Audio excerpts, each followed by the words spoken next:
Bismillahirrahmanirrahim. Assalamualaikum warahmatullahi wabarakatuh. Selamat pagi anak-anak. Kita lanjutkan kembali mata pelajaran PPKN kita dalam materi penerapan nilai-nilai sila keempat Pancasila.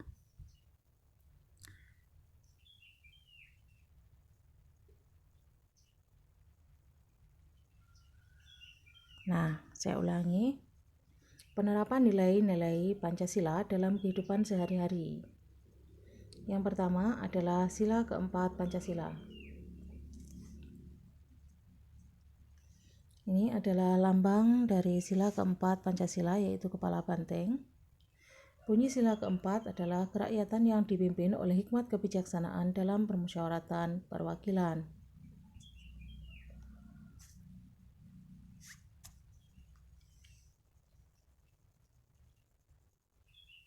Isi yang terkandung dalam sila keempat adalah mengenai musyawarah. Musyawarah adalah suatu upaya bersama dengan sikap rendah hati. Sila keempat mengandung makna pemerintahan dari rakyat, oleh rakyat, dan untuk rakyat dengan cara musyawarah untuk mencapai mufakat. Jadi, tujuan dari diadakannya musyawarah adalah untuk mengambil keputusan bersama dalam menyelesaikan masalah.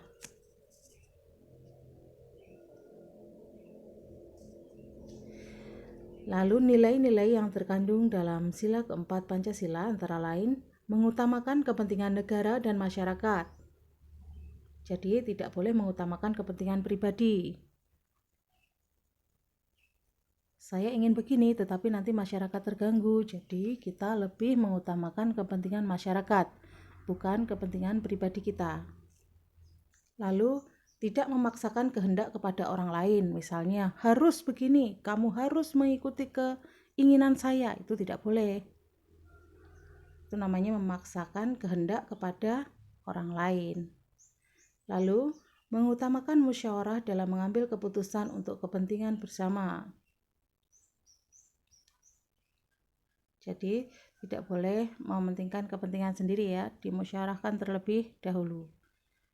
Nah, dalam bermusyawarah juga tidak boleh memaksakan kehendak kepada orang lain sehingga hasilnya adalah keterpaksaan. Lalu yang keempat, menerima dan melaksanakan hasil musyawarah dengan rasa tanggung jawab. Nah, apabila tidak ada pemaksaan, maka semuanya pasti akan menerima dan melaksanakan hasil musyawarah dengan rasa yang tanggung jawab. Lalu, melaksanakan musyawarah dengan akal sehat sesuai dengan hati nurani yang luhur.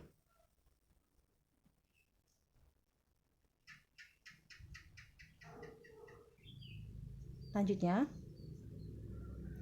kalian bisa lihat teks halaman 34. Di situ disajikan sebuah cerita tentang pengamalan Pancasila sila keempat dalam kehidupan sehari-hari, contohnya pada keluarga Jonas.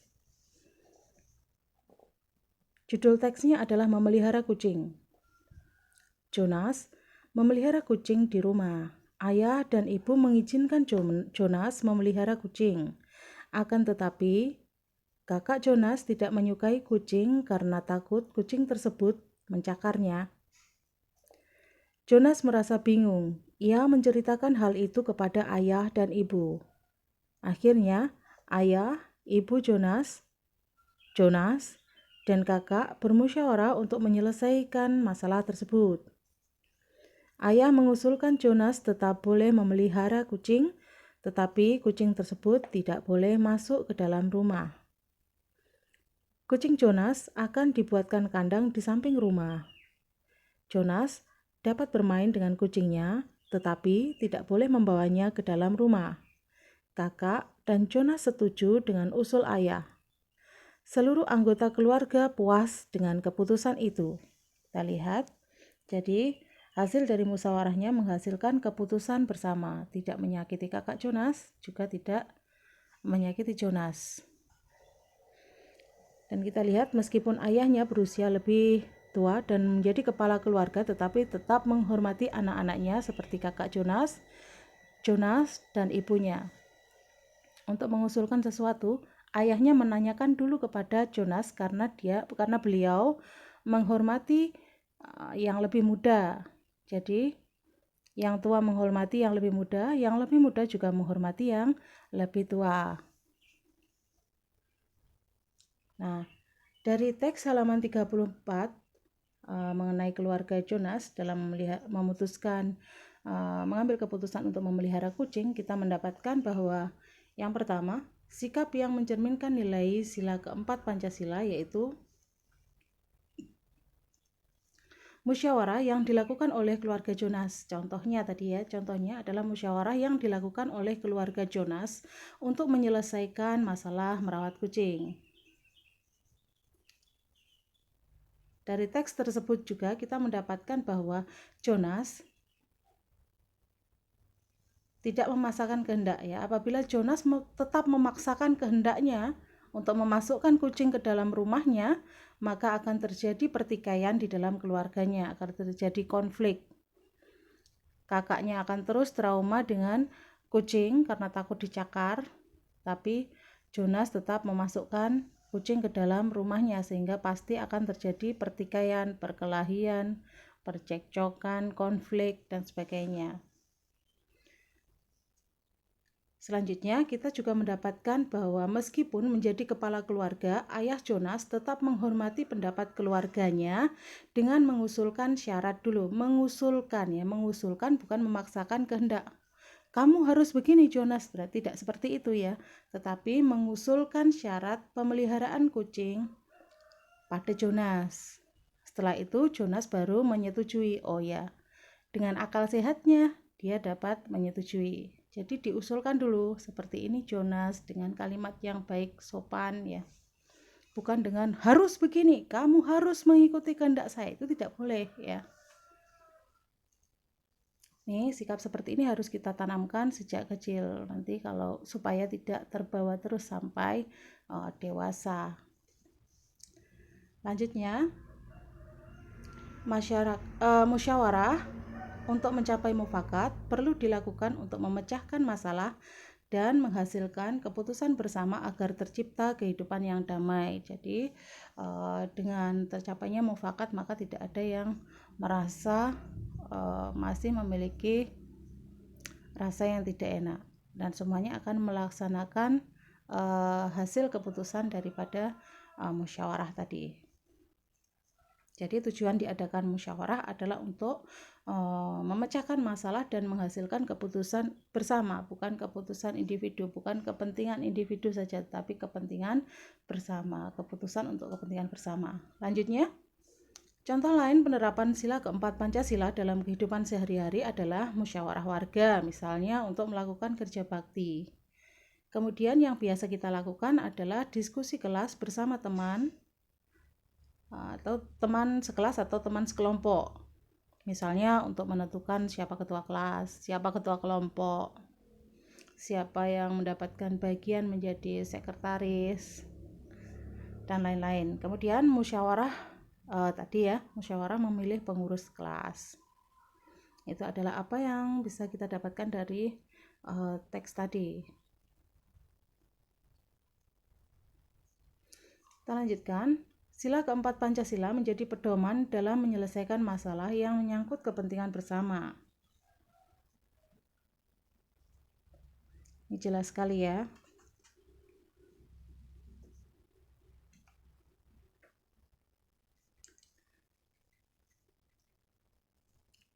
Ya, saya ulangi, sila keempat Pancasila menjadi pedoman dalam menyelesaikan masalah yang menyangkut kepentingan bersama. Jadi, sesuai dengan sila keempat Pancasila, penyelesaian masalah sebaiknya dilakukan dengan cara musyawarah untuk mencapai mufakat. Jadi tadi tidak boleh memaksakan kehendak ya. Kenapa harus mencapai mufakat?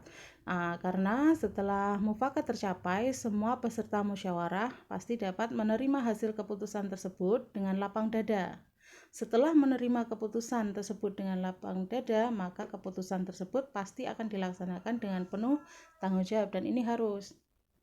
Lalu, mengutamakan kepentingan bersama di atas kepentingan pribadi. Tidak boleh memaksakan kehendak agar tidak terjadi konflik. Tidak boleh memaksakan kehendak.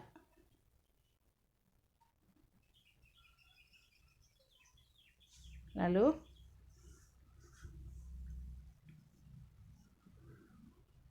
mari kita perhatikan contoh berikut ini. Di sini akan disajikan beberapa contoh apakah sikap-sikap seperti ini sudah memenuhi sudah termasuk sikap yang menerapkan nilai-nilai Pancasila, sila keempat, ataukah belum.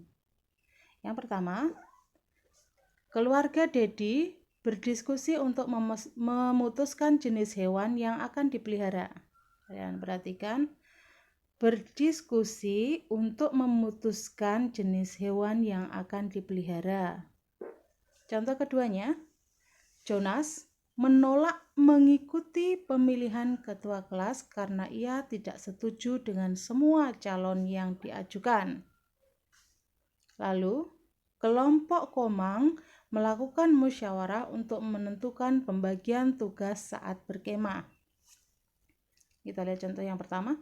Keluarga Dedi berdiskusi untuk memutuskan jenis hewan yang akan dipelihara. Jadi, tidak boleh ya memutuskan sesuatu itu dengan kepentingan pribadinya, misalnya ya mengganggu.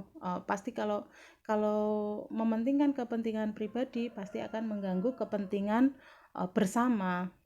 Jadi supaya tercipta lingkungan yang damai itu kita harus mementingkan kepentingan bersama di atas kepentingan pribadi. Misalnya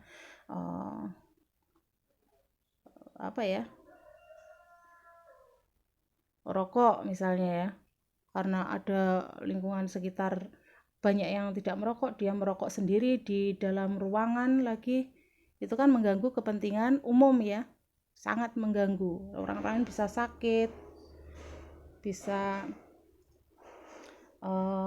ada yang sesak nafas bisa langsung sakit, lingkungan juga menjadi kotor, dia sendiri yang enak misalnya seperti itu ya, dia yang enak, orang lain yang susah. Lanjutnya misalnya seperti membuang sampah sembarangan, kepentingan pribadinya enak saja buang sampah sembarangan. Nah, kalau lingkungan sudah kotor, banyak nyamuk, banyak terjadi banjir, akhirnya lingkungan sekitarnya, orang-orang banyak juga akan merasa terganggu. Kemudian misalnya memutar musik keras-keras di kamar kita sendiri, tetapi satu rumah dengar semua, ini kan mengganggu padahal kakaknya sedang belajar misalnya, ini mengganggu kepentingan umum. Nah, kita enak tapi orang lain menderita. Nah, begitu. Lanjutnya, Jonas menolak mengikuti pemilihan ketua kelas karena ia tidak setuju dengan semua calon yang diajukan. Ini bagaimana? Lanjutnya, kelompok Komang melakukan musyawarah untuk menentukan pembagian tugas saat berkemah. Nah, kita cek. Jadi nomor 1 ini sudah sesuai dengan sila keempat karena harus melakukan musyawarah dulu untuk menentukan sebuah keputusan bersama. Lalu untuk yang kedua, Jonas ini menolak mengikuti pemilihan ketua kelas karena kepentingan dia ya, dia sendiri tidak setuju dengan semua calon yang diajukan. Ini orang susah, orang angel, kehendaknya harus diikuti terus. Ini dia yang bermasalah ya ini ya. Lanjutnya, jadi ini tidak sesuai dengan sila keempat. Kabeh ora cocok. Lanjutnya, kelompok Komang melakukan musyawarah untuk menentukan pembagian tugas. Ya, musyawarah dulu, jadi sesuai dengan sila keempat. Nah, sudah kita lalui sila keempat, kita lanjutkan ke sila yang kelima. Pancasila, sila yang kelima. Bunyinya adalah keadilan sosial bagi seluruh rakyat Indonesia. Seperti kita tahu bahwa lambang dari sila kelima adalah padi dan kapas.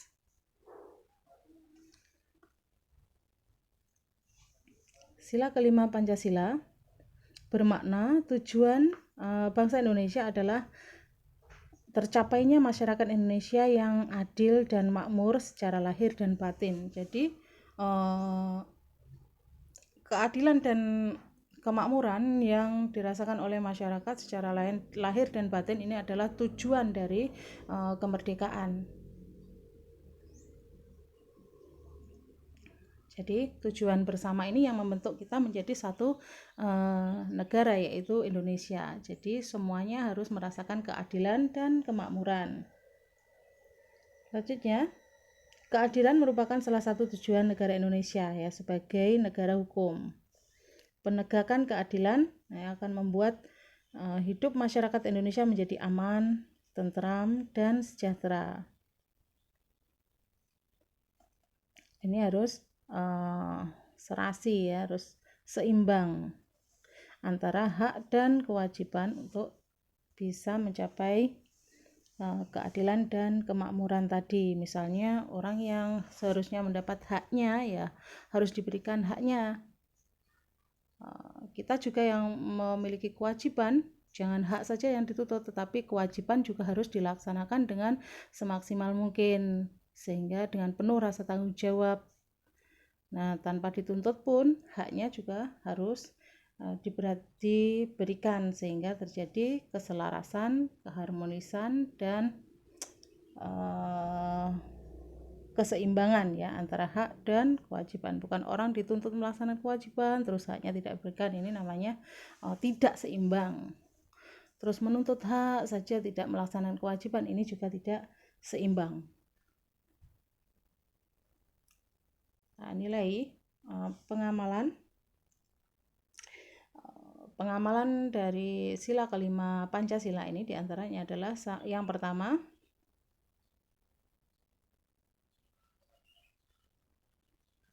bersikap adil. Jadi untuk mengamalkan sila kelima ini adalah harus bersikap adil. Ini harus dikembangkan oleh seluruh warga negara Indonesia, karena kita berada di Indonesia dengan tujuan yang sama, dan tujuan yang sama itu yang membentuk kita menjadi satu bangsa yang satu ya, adil. Kemudian menjaga keseimbangan antara hak dan kewajiban tadi ya, tidak menuntut hak terus dan tapi tidak melaksanakan kewajiban, kemudian melakukan kewajiban terus ada orang yang sudah melakukan kewajiban tidak diberikan haknya, ini tidak seimbang namanya ya. Nah, kalau tidak seimbang nanti akan bisa menimbulkan konflik atau pertikaian.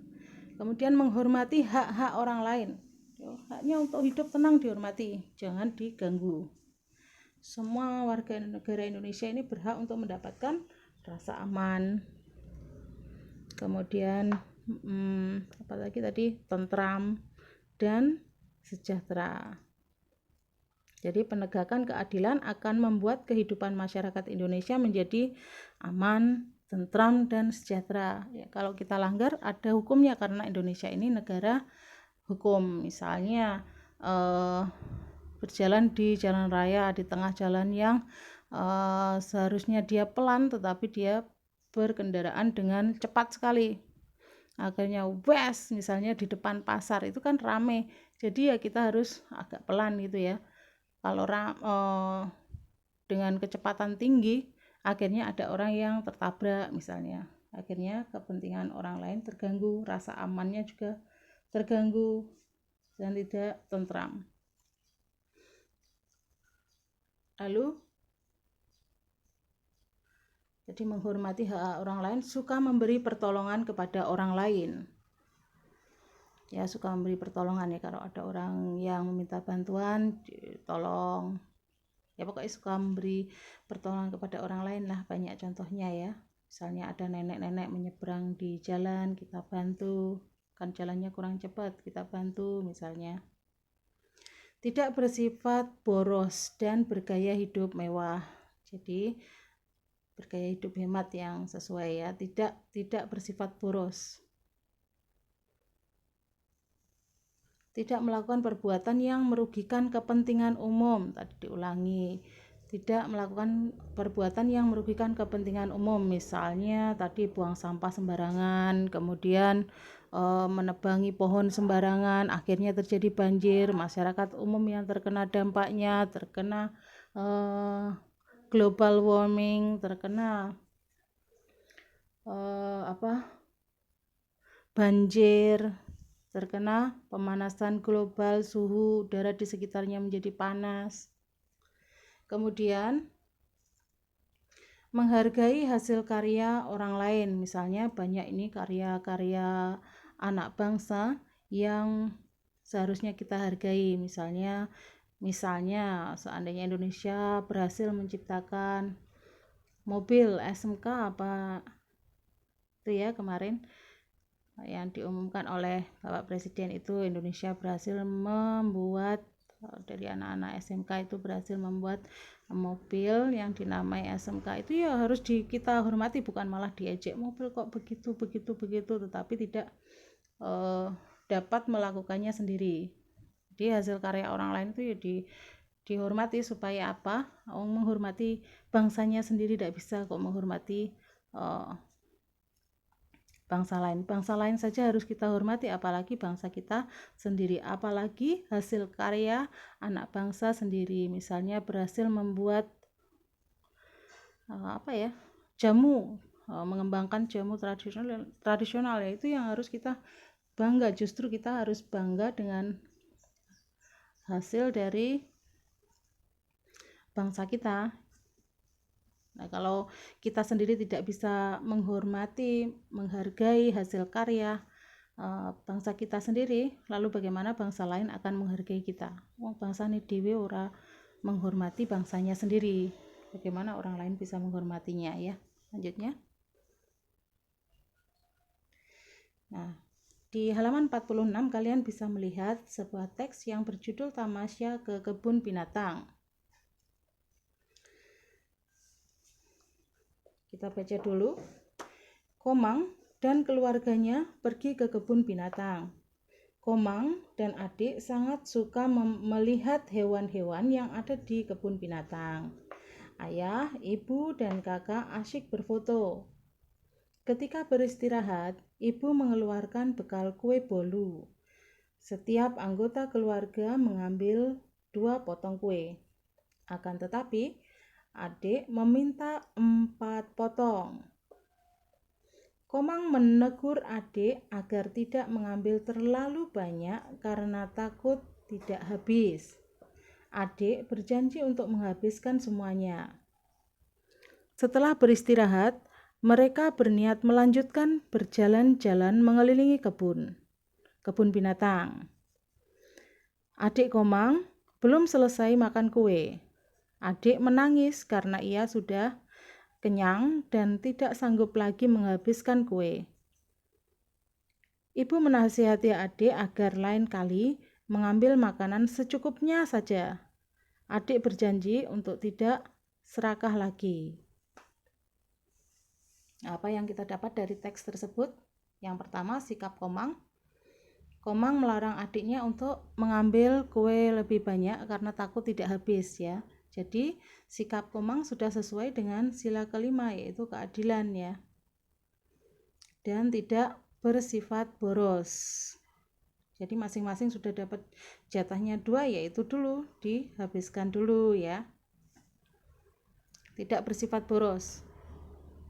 Kemudian sikap adik tadi tidak melambangkan tidak mengamalkan sila kelima ya, karena boros. Harusnya dia dapat 2, tetapi dia ambil 4 potong.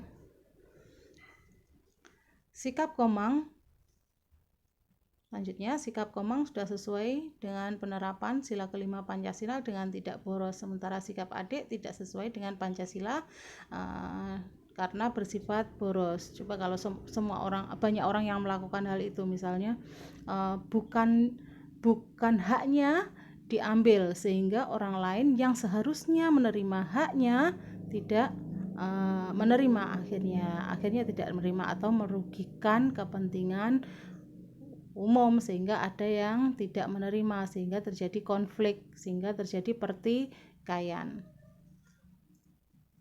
Lanjutnya, hal yang terjadi jika tidak mengamalkan sila kelima Pancasila adalah orang yang tidak mendapatkan haknya, sehingga